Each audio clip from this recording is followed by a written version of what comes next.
so many things pass through your head and so many things you wish you could have done and or known or said. We're cousins, so we grew up together. So we my first friend, we both loved music. We used to put on shows for our family, make them pay to come watch us. It was we were everything. We lived in London together. We did so much of our life together. Kien naqas kont out meta met, so għax I came out at 16.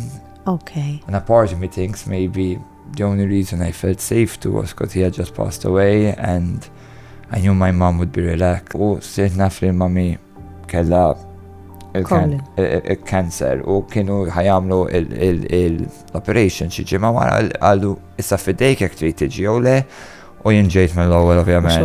So mami 70 u l-ħbieb tagħha so kollha fis-70s, kulħadd jimxi relax, jien ma stajtx nimxi kelli bżonn nieqa. Ma stajtx timxi. Għax my toes were so swollen, I couldn't walk anymore. Muxu Mercieca, il-mistieden li jmiss fuq Kellymni. Min nhar it-Tnejn li ġej, segwi mit-8.